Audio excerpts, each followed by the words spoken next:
Thanks for joining us at 5. I'm John Adams. A man accused of abusing a dog in Northeast Portland will appear in Multnomah County Court tomorrow. This is a story we first brought you on Wednesday when Portland police released video of the abuse. And we know so many of you wanted to know what happened to the dog and who the person in the video is. Let's bring in Ashley Grahams, who's been looking ahead at how all of this could play out in court. Ashley? Well, John, first I want to give a reminder to everyone watching that this video could be disturbing to some. Today I talked with an animal abuse attorney about this video evidence and what charges the accused animal abuser is facing. The man in this video, caught on security camera hitting a dog with a rope inside an elevator on Northeast Holiday Street, was arrested Saturday afternoon by Portland police. 25-year-old Isaac Booker Justum faces 3 felony counts of aggravated animal abuse in the first degree. Attorney Jordy Duckler specializes in animal law. Pretty unique, yeah. And says a video like this one, capturing several minutes of abuse, can be rare. But instead of just showing the abuse happened, Duckler says prosecutors will have to prove Justum's intent that day in the elevator in order to convict him of aggravated abuse. Did that accused person, the fellow in the elevator, intend to inflict pain as opposed to intend to do something else? In a sense, it's all going to depend on what's in his head, not what's in his hand. As for the dog, detectives haven't found it yet and say Justum won't tell them where the dog is. But Duckler doesn't believe that will impact the case. His criminal prosecution goes forward full blast, I imagine. As for what Justum's defense could be, Duckler shared one possibility. I didn't know what I was doing. I didn't know the difference between right and wrong. I didn't know the difference between dog and elevator wall. I was just doing whatever it is I wanted to do because I was so impaired. In a way, that's a defense. Well, detectives are still looking for the dog, so if you know anything, you're asked to contact Portland police. As for Justum, he'll appear in Multnomah County Court tomorrow for the first time. John? Thank you, Ashley. We'll continue to monitor this case. Well, this week, the Multnomah County Board of Commissioners is set to review its plan to allow some drug users to choose treatment over jail once possession becomes a crime. That happens September 1st in 2 weeks. We got the draft plan on Friday. One major takeaway: security. 2 guards will be at the site 24/7, costing the county $740,000 for the first 10 months. More security will patrol the block and call 911 if they see an emergency. But some in the neighborhood say they want to see even more done to ensure their safety. Here's the lawyer for a preschool nearby. We are prepared to file a lawsuit to get a court order blocking the opening on September 1 if the county intends to do that and doesn't make really significant changes. Security is priority number 1. Safety is of the utmost importance. What the community should know is that Multnomah County is planning on launching its plan as long as everything is ready and that all the questions are answered. You can read much more about where it stands on KGW.com. Turning now to weather, Saturday's severe storms have moved out of the area, making for a cool and comfortable mid-August day. Let's bring in meteorologist Joe Ranieri. What's the rest of the evening looking like, Joe? The rest of the night is looking pretty nice, I would say, especially along the Oregon coast. You're looking at temperatures in the low 70s over in Newport. It's sunny and nice, but you'll notice the winds are kind of picking up a little bit. They were clocking in around 20 miles an hour. We are seeing more of a southerly flow, right about 14 miles an hour along the central Oregon beaches. But it's sunny and nice the more south you go, but still we have that upper level low that's going to be ushering in some more cool and cloudy conditions late tonight and into tomorrow morning along parts of the northern Oregon coast. And some of those clouds will filter into the metro area later on this evening. But the thunderstorms have been north of us into southwest Washington this afternoon. And yeah, it was quite the show last night and basically throughout much of the Pacific Northwest.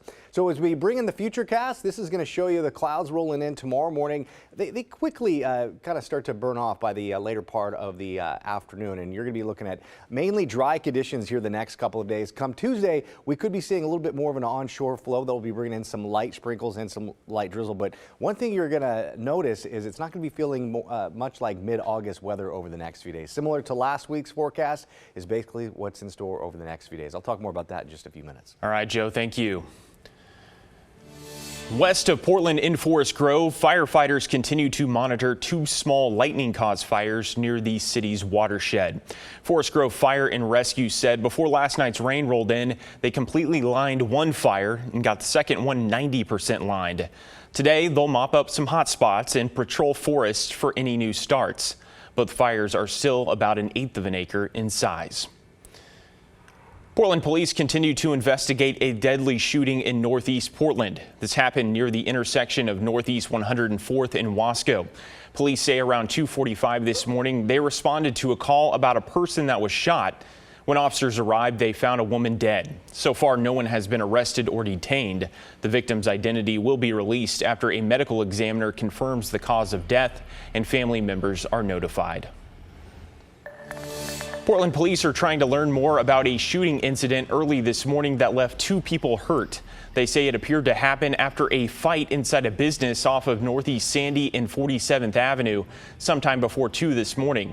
The fight spilled onto the street where the shots were fired. At least 2 people were hospitalized and are expected to survive. The suspect or suspects fled before officers arrived. In Salem, police are investigating a pedestrian crash earlier this week that has left a woman dead. It happened before noon on Wednesday at the intersection of Lancaster Drive and Wolverine Street Northeast. At the time, 67-year-old Teresita Millard was hospitalized with critical injuries, and the driver cited for multiple traffic violations. With Millard's death confirmed earlier today, the investigation will now be sent to the district attorney's office for review. 2 Washington drone engineers believe they hold the key to changing police response as we know it. And recent moves by a federal agency are boosting their chances to make that happen. Police in Redmond are using drones to respond to 911 calls, but they're limited by a current rule from the FAA. Locals now think they can get that rule changed and disrupt the industry entirely. Maddie White from our sister station in Seattle has more. It will be a game changer. Redmond PD Chief Darrell Lowe Very exciting. is taking his police work to new heights. We responded to bank robberies. We responded to people who had fled from our officers. But right now, under FAA rules, if you want to fly a drone, It does require a visual observer. you have to have another person stand outside and watch it while it's in flight, keeping an eye out for planes, balloons, and more. It takes a toll on staffing resources and limits how far the drone can fly. However, There is technology available that we are working with the FAA to validate or prove the concept. that technology available lives within the 4 walls of this office in Kirkland. On the ground, on a tripod, for example, and then it's looking up at the airspace and it's clearing everything in the airspace from the ground. Echodyne radar. It works in tandem with a drone as a first responder, also called DFR. This is the one that would be used for DFR, mounted, on a building somewhere. They're partnering with Seattle-based Brink, which makes the drones Redmond PD just purchased. Their particular product is going to be a game changer. The 3 are now working to prove the radar's safety to the FAA. Now with the FAA making more and more approvals, we feel, very good about it. And that will be the next game-changing innovation that the Redmond Police Department will, bring to this community.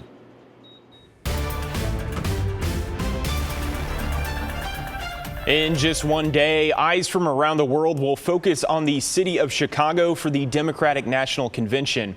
Before thousands of delegates and visitors head to the United Center, Chicagoans are already feeling the impact of massive road closures and tight security around the city. Perimeter enforcement's now in effect for people living and working near the site of the DNC. Local, state, and federal agencies taking all necessary precautions for the 4-day convention. That includes bracing for protesters. No matter the number of people who show up here in Chicago to protest, that they do it peacefully. They're exercising their First Amendment rights. But we want them to understand that criminal activity cannot and will not be tolerated in the city. Protesters from several organizations will hit the streets on Monday and Thursday to bring attention to their cause. Some businesses downtown already boarded up as a precaution. We're also preparing, reaching out to local delegates and community leaders who are planning to attend the convention in Chicago. Be sure to watch KGW on air or online for the latest developments.